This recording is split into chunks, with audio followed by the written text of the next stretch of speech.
When it comes to hope, we didn't just pop up and get to where we are. We all have a long road of people, places, and events that brought us to where we are with hope. They are our legacy of hope. My hope legacy starts way back at the beginning of my earliest memories. I believed in hope. I wanted hope to be true. I thought that hope was a great goal and that everyone wanted hope as much as I did. But then life happened, and the hope I had started to drain away.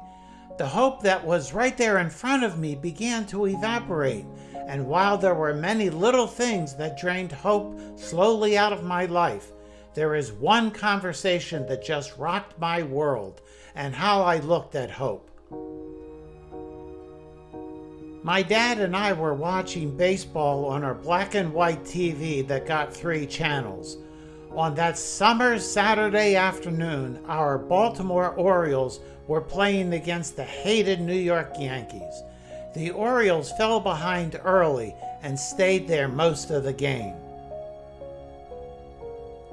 That is, until the Orioles started to catch up to the Yankees. At first, it was 1 run, then another, and with each run, I started jumping up and down more and more, getting louder and more excited with every hit.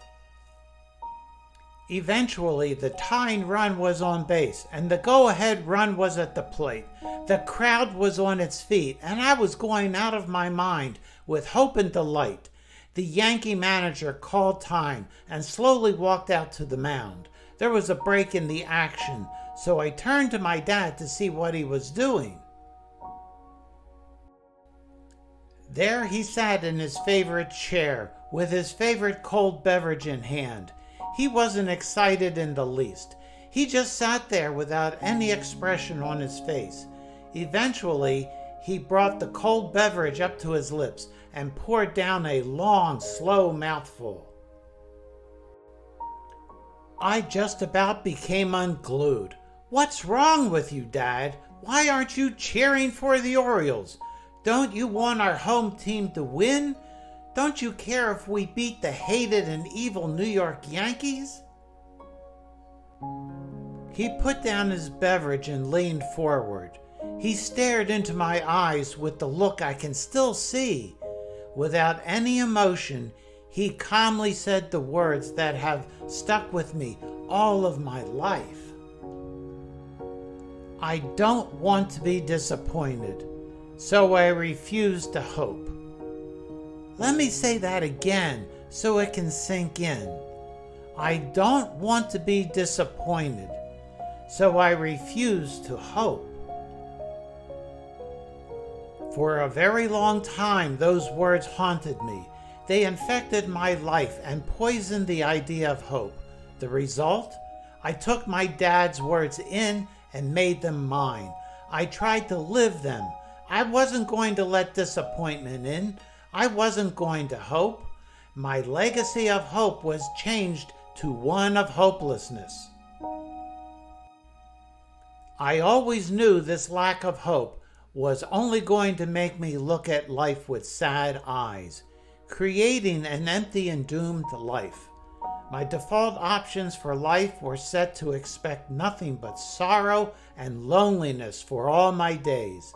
I wanted to believe that there was a better way, but it seemed somewhere out there, somewhere over the rainbow, always out of reach. I know that I haven't experienced everything you have. I don't have the same bumps, bruises, or broken bones in life as you do. I know it. I would never claim it. But perhaps my legacy of hope gives me a little bit of credibility with you, that you can trust me. Why do I tell you this? Because I want you to know that you've got a friend, someone who's made it out of hopelessness one step at a time, one exciting step forward followed by one discouraging step backward. I want to encourage you along your way towards hope, and hopefully pointing out the holes and detours that only slow you down. To start refilling your life with hope, now is the time to act. A new book, Hope is the Key, Living Through God's Superpower, will be available in August. Go to www.chetglad.org to learn more and pre-order your copy.